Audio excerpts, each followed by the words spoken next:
El Día de las Madres, mi hijo millonario me visitó y preguntó: ¿Estás disfrutando de los 5.000 mensuales, mamá? Me quedé perpleja y respondí: Hijo, la parroquia me está ayudando a sobrevivir.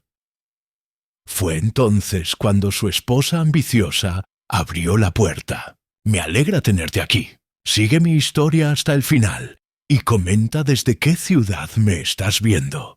Así podré ver hasta dónde ha llegado mi relato. El timbre sonó exactamente a las 2 de la tarde, como siempre lo hacía cuando Sebastián venía a visitarme. 65 años viviendo en esta misma casa me habían enseñado a reconocer los sonidos que anunciaban las visitas importantes. Y hoy era el Día de las Madres. Me apresuré a abrir la puerta, secándome las manos en el delantal que siempre uso cuando cocino. Había preparado pozole rojo con cerdo, el platillo favorito de mi hijo desde pequeño. El aroma llenaba toda la casa, mezclándose con el olor de las rosas que había cortado del jardín para adornar la mesa. La casa que había sido mi hogar durante más de 6 décadas guardaba tantos recuerdos entre sus paredes. Cada rincón hablaba de una vida construida con amor y sacrificio. En la sala estaba el sillón donde mi esposo Rodolfo solía leer el periódico cada mañana antes de irse al trabajo en la fábrica. En el comedor, la mesa donde Sebastián había hecho sus tareas durante toda la primaria y secundaria, donde habíamos celebrado cada cumpleaños, cada logro académico, cada momento importante de nuestras vidas. Mamá, Sebastián me abrazó con esa sonrisa perfecta que siempre había tenido, la misma que usaba cuando era niño y había hecho algo de lo que estaba orgulloso. Vestía un traje caro, de esos que cuestan más de lo que yo gasto en 4 meses. Sus zapatos brillaban tanto que podía ver mi reflejo en ellos. Su reloj parecía costar más que todo el mobiliario de mi casa junto. Mi hijo querido, qué gusto tenerte aquí. Le di un beso en la mejilla, notando el aroma de su loción cara, tan diferente del jabón simple que yo uso. Pasa, pasa, todo está listo para ti. Mónica entró detrás de él como siempre lo hacía. Mi nuera llevaba un vestido azul marino que seguramente costaba más que mi renta de 6 meses, y sus uñas, perfectamente arregladas, sostenían un ramo de flores caras mientras me daba un abrazo que se sintió frío, mecánico. Era una mujer hermosa, no podía negarlo, con el cabello siempre perfecto y el maquillaje aplicado como si fuera una modelo de revista. Pero había algo en su manera de mirarme que siempre me había incomodado, como si estuviera evaluándome constantemente. «Feliz Día de las Madres, Esperanza», dijo con esa voz dulce que nunca me había convencido completamente. Había algo artificial en su tono, como si estuviera actuando en una obra de teatro donde interpretaba el papel de la nuera perfecta. «Espero que estés teniendo un día maravilloso». Nos sentamos en la sala, la misma donde Sebastián había jugado cuando era pequeño, donde había estudiado para sus exámenes de la universidad, donde había anunciado que se iba a casar con Mónica hace 5 años. Los muebles estaban viejos pero bien cuidados, cada cojín en su lugar exacto, cada superficie limpia. A pesar de que ya no tenía el dinero para comprar los productos de limpieza que antes usaba, las cortinas que había cosido yo misma hacía 20 años seguían cumpliendo su función, aunque ya se notaba el paso del tiempo en la tela descolorida. Recordé cuando Sebastián me había presentado a Mónica por primera vez.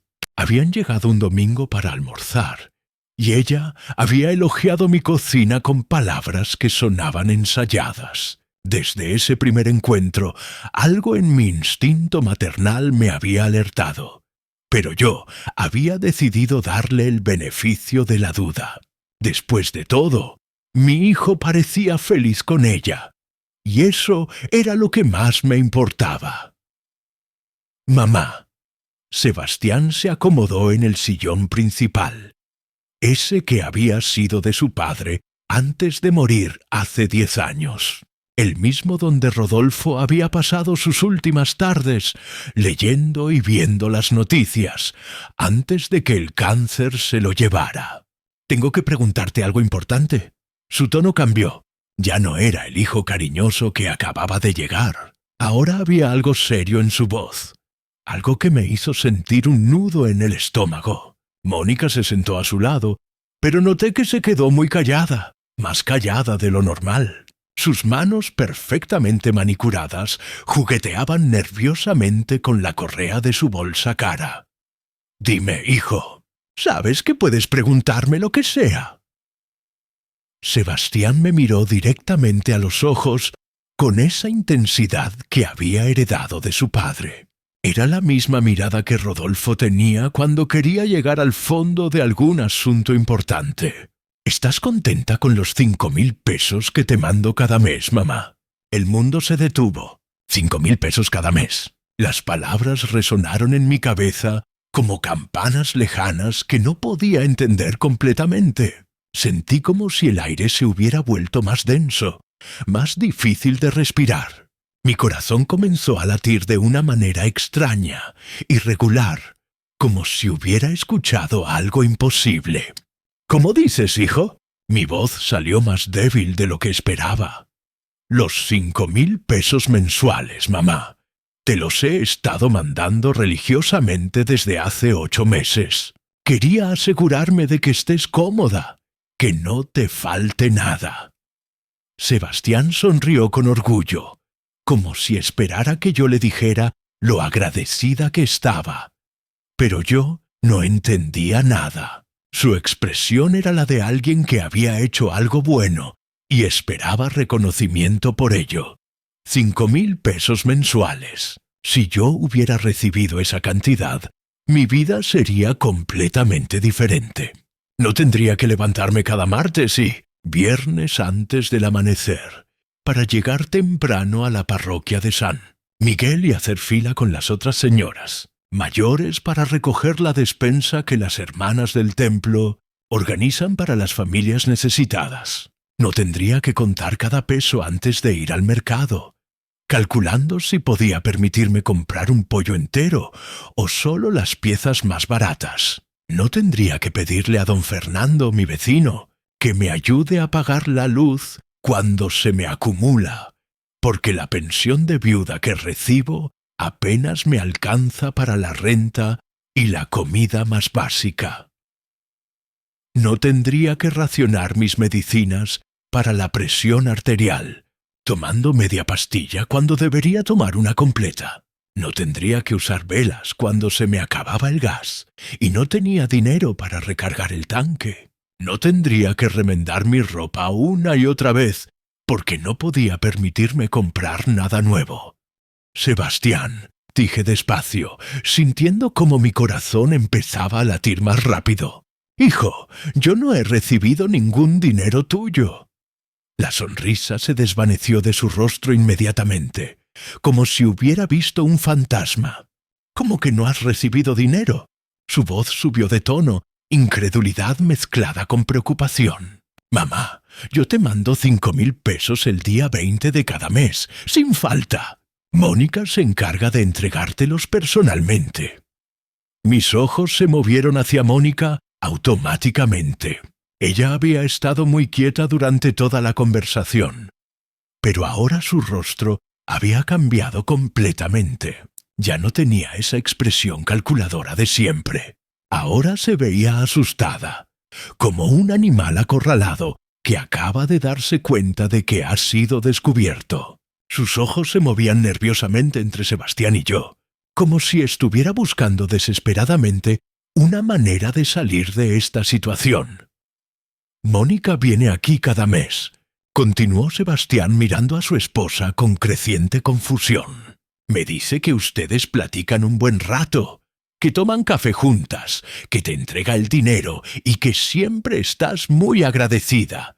Me cuenta los detalles de sus conversaciones. ¿Cómo te preguntas por mi trabajo?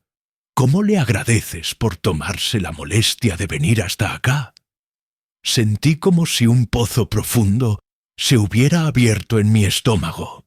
Mónica me visitaba, sí, pero no cada mes. Tal vez una vez cada 3 o 4 meses, y siempre eran visitas extrañas, incómodas. Llegaba con prisa, se sentaba en la orilla del sillón, como si no quisiera quedarse mucho tiempo. Hablábamos de trivialidades como el clima o las noticias que salían en la televisión. Nunca había profundidad en nuestras conversaciones. Nunca había calor humano genuino. Y jamás, en ninguna de esas ocasiones, me había entregado dinero. Hijo, mi voz temblaba ahora como las hojas de los árboles en una tormenta. Tu esposa no me ha dado ningún dinero. Yo vivo con la ayuda de la parroquia de San Miguel. Cada semana voy por la despensa que organizan las hermanas María Elena y Guadalupe. Cuando se me acumula algún recibo de luz o agua, tengo que pedir ayuda a los vecinos o ir a la oficina parroquial a solicitar apoyo. La hermana Guadalupe tiene una lista de todas las familias que necesitamos ayuda, y mi nombre está ahí desde que tu papá murió. El silencio que siguió fue ensordecedor.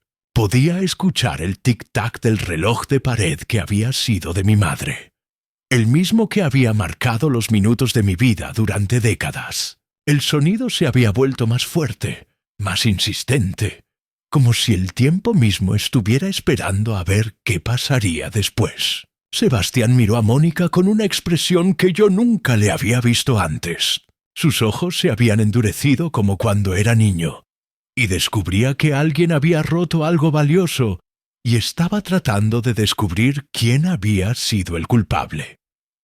Mónica, dijo con una voz que sonaba peligrosa, controlada pero cargada de una furia que estaba creciendo por momentos. ¿Qué está pasando aquí? Explícame exactamente qué has estado haciendo con el dinero que te doy para mi madre. Mónica se levantó bruscamente del sillón, como un resorte que se había liberado de repente. Sus manos temblaban ligeramente, y podía ver pequeñas gotas de sudor formándose en su frente perfectamente maquillada, a pesar de que no hacía calor. Su vestido caro se había arrugado donde había estado sentada, y por primera vez, desde que la conocía, se veía vulnerable, humana. «Ay, Esperanza, creo que estás un poco confundida», dijo tratando de componer una sonrisa que no llegaba a sus ojos. ¿No te acuerdas de nuestras visitas? Siempre platicamos un rato largo. Me preguntas por Sebastián, por mi trabajo. Siempre platicamos de tus plantas del jardín, de cómo están creciendo las rosas. Y siempre, al final de la visita, te dejo el sobre con el dinero en la mesa de la cocina. A veces tú estás ocupada preparando café o acomodando algo, pero siempre lo dejo ahí. Pero yo sabía perfectamente que eso no era cierto. Mi memoria estaba perfecta, cristalina como el agua de manantial. Podía recordar cada detalle de cada día, cada conversación que había tenido, cada persona que había visitado mi casa. La desesperación empezó a crecer en mi pecho como un animal enjaulado que quiere salir, que necesita aire, que necesita libertad. «No, Mónica, eso no es verdad», dije con una firmeza que me sorprendió a mí misma. «Tú no me has dado ningún dinero. Si hubiera recibido 5.000 pesos cada mes durante 8 meses, tendría 40.000 pesos ahorrados. Mi vida sería completamente diferente. No estaría racionando comida. No estaría pidiendo ayuda para pagar los servicios. No estaría dependiendo de la caridad de la iglesia para sobrevivir». Sebastián se puso de pie lentamente, como un depredador que acaba de detectar el olor de su presa. Su traje caro se tensó sobre sus hombros mientras se erguía a su altura completa. En ese momento escuché que alguien tocaba la puerta con insistencia. El sonido cortó el aire tenso como un cuchillo afilado. Mónica prácticamente corrió a abrirla como si buscara cualquier excusa para escapar de esa conversación que se estaba volviendo más peligrosa con cada palabra. Cuando abrió la puerta, me sorprendí al ver a la hermana Guadalupe de la parroquia de San Miguel. Era una mujer mayor de unos 70 años, con el cabello completamente blanco, recogido en un moño sencillo, y vestida con el hábito modesto de las hermanas laicas, que dedicaban su vida al servicio de la comunidad. Tenía las manos callosas de alguien que había trabajado duro toda su vida, y los ojos bondadosos de quien había visto mucho sufrimiento, pero nunca había perdido la fe en la bondad humana. Buenas tardes, Esperanza. Perdón por interrumpir, pero vengo a traerte la despensa de esta semana y a recordarte que mañana hay junta para organizar la colecta del próximo mes para las familias necesitadas, dijo con esa voz cálida que siempre me tranquilizaba. También quería preguntarte si necesitas que incluyamos alguna medicina en particular en la próxima compra comunitaria que vamos a hacer. La hermana Guadalupe entró con una bolsa de mandado, llena de productos básicos: arroz, frijoles, aceite, algunas latas de atún, pasta, avena, azúcar y sal. También traía una bolsa más pequeña con medicamentos básicos, aspirinas, vitaminas y pastillas para la presión arterial. Era exactamente el tipo de ayuda que una persona sin recursos regulares necesitaría para sobrevivir día a día, semana a semana. Sebastián miró la bolsa.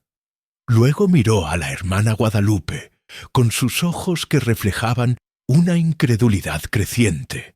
Después me miró a mí con una expresión que jamás olvidaré. Su rostro había cambiado completamente. Ya no había dudas en sus ojos. Solo una furia fría que me recordó a su padre cuando descubría una mentira o una injusticia. Era la misma expresión que había tenido Rodolfo cuando descubrió que su jefe en la fábrica le había estado robando horas extras durante meses. La hermana Guadalupe, sin darse cuenta del drama que estaba desarrollándose en mi sala, continuó hablando con esa naturalidad que caracteriza a las personas acostumbradas a ayudar a otros. Esperanza siempre es tan agradecida con la ayuda de la comunidad. Es una bendición poder apoyar a nuestros hermanos mayores que viven con recursos limitados. Esperanza forma parte de nuestro programa de asistencia desde hace varios años, desde que enviudó. Es una de nuestras beneficiarias más constantes y siempre participa en las actividades de la parroquia cuando puede. Mónica se había quedado paralizada junto a la puerta, sosteniendo la perilla como si fuera lo único que la mantenía de pie. Su rostro había perdido todo el color, y su maquillaje perfectamente aplicado comenzaba a correrse ligeramente por el sudor que se había formado en su frente. Sebastián cerró los ojos por un momento. Respiró profundamente como si estuviera tratando de controlar una furia que crecía dentro de él como un volcán a punto de erupcionar. Y cuando los abrió de nuevo, la furia había sido reemplazada por algo peor: decepción total y absoluta. En ese momento supe que algo fundamental había cambiado para siempre en mi familia. La verdad había salido a la luz como el sol después de una tormenta. Pero el precio de esa verdad sería más alto de lo que cualquiera de nosotros podía imaginar. Las mentiras habían sido expuestas, pero las consecuencias de años de engaño apenas comenzaban a revelarse. La hermana Guadalupe se fue después de dejarme la despensa, bendiciendo nuestra casa como siempre lo hacía y prometiendo rezar por la familia. No tenía idea de que acababa de ser testigo del momento que cambiaría el curso de nuestras vidas para siempre. El ambiente en la sala se había vuelto tan denso que parecía que el aire mismo pesaba más, como si una tormenta invisible estuviera formándose sobre nuestras cabezas. Sebastián se quedó de pie, en medio de la habitación, mirando alternativamente a Mónica y a mí, como si fuéramos piezas de un rompecabezas complicado que no podía resolver por más que lo intentara. Su mente de empresario exitoso, acostumbrada a analizar números y resolver problemas complejos, estaba tratando de procesar una traición que iba más allá de cualquier problema empresarial que hubiera enfrentado. «Mónica», dijo mi hijo con una voz que nunca le había escuchado antes, una voz que daba miedo por lo controlada que sonaba, como la calma que precede a una tormenta devastadora. «Quiero que me expliques exactamente qué está pasando aquí. Quiero que me digas la verdad, toda la verdad, y la quiero ahora mismo». Mónica seguía junto a la puerta, su mano todavía en la perilla, como si estuviera calculando si podía escapar corriendo. Su rostro había perdido todo el color que el maquillaje le había dado, y podía ver pequeñas gotas de sudor formándose en su frente a pesar de que no hacía calor en la casa. Su respiración se había vuelto rápida y superficial, como la de alguien que acaba de ser atrapado en una mentira monumental. «Sebastián, amor, creo que tu mamá está confundida», dijo con una voz que sonaba aguda, desesperada, muy diferente a su tono habitual sofisticado y controlado. «Ya sabes cómo son las personas mayores. A veces se les olvidan las cosas, se confunden con las fechas, mezclan los recuerdos. Es normal a su edad». Esas palabras me dolieron más que cualquier golpe físico que hubiera recibido en mi vida. Confundida, se me olvidan las cosas. Yo que recordaba cada peso que gastaba, cada favor que recibía, cada día que tenía que decidir entre comprar medicinas o comida. Yo que llevaba las cuentas de mi hogar con la precisión de un contador experimentado, porque cuando vives con tan poco, cada centavo cuenta y no puedes permitirte el lujo de olvidar nada. «Mónica», interrumpí, y mi voz salió más fuerte de lo que esperaba, cargada de una indignación que había estado creciendo dentro de mí durante toda esta conversación. «Yo no estoy confundida. No he recibido ni un solo peso de mi hijo en estos 8 meses. Si lo hubiera recibido, no estaría viviendo con la caridad de la iglesia. No estaría en la lista de beneficiarios de la parroquia. No tendría que hacer fila cada semana para recoger una bolsa de despensa. No tendría que pedirle ayuda a don Fernando cuando no puedo pagar la luz». Sebastián caminó hacia su portafolio de cuero caro, ese que le había costado más de lo que yo ganaba en 3 meses de pensión, y sacó su teléfono celular último modelo. Sus dedos se movían rápidamente por la pantalla táctil, con una precisión que hablaba de años de manejar tecnología avanzada. Yo podía ver la tensión en sus hombros, en la forma como apretaba la mandíbula, en cómo sus músculos se tensaban bajo el traje costoso. «Vamos a resolver esto ahora mismo», murmuró más para sí mismo que para nosotras, con la determinación de un hombre de negocios acostumbrado a llegar al fondo de los problemas financieros. «Aquí están todas las transferencias, todas documentadas, todas con fecha y hora exactas». Se acercó a mí y me mostró la pantalla de su teléfono. Ahí estaban, una tras otra, 8 transferencias de 5.000 pesos cada una, todas dirigidas a una cuenta bancaria que, según la aplicación, estaba registrada bajo mi nombre. Los números brillaban en la pantalla como evidencia irrefutable de lo que él creía que había estado haciendo: cuidar de su madre. «¿Ves, mamá? Aquí está todo perfectamente documentado. El 20 de octubre del año pasado, el 20 de noviembre, el 20 de diciembre». Siguió leyendo las fechas con la precisión de un auditor revisando libros contables. Pero yo no podía concentrarme en sus palabras, porque algo terrible estaba creciendo en mi pecho, una comprensión horrible de lo que realmente había estado pasando durante todos estos meses. «Sebastián, hijo», Dije con una voz que temblaba como las hojas en el viento.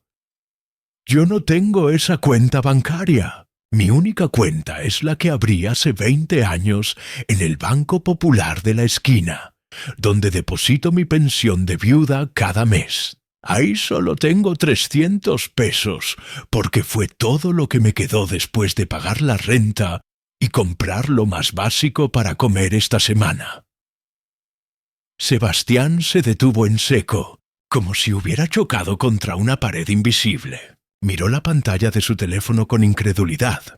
Después me miró a mí con ojos que comenzaban a entender la magnitud de la traición. Luego dirigió su mirada hacia Mónica con una intensidad que habría podido derretir el metal. Ella había empezado a retroceder hacia la puerta como un animal acorralado que busca desesperadamente una salida, cualquier escape de la situación que se había vuelto insostenible. «Mónica». La voz de Sebastián era ahora un susurro peligroso, el tipo de voz que usaba en sus negocios cuando estaba a punto de despedir a alguien por incompetencia o deshonestidad. «Tinturé, ¿de quién es esta cuenta bancaria a la que he estado enviando el dinero de mi madre durante 8 meses? Yo no sé de qué hablas, amor», tartamudeó ella, pero su voz ya no tenía la confianza de antes. Debe haber algún error en el sistema bancario. A veces pasan estas cosas con las transferencias electrónicas. Debe ser un problema técnico.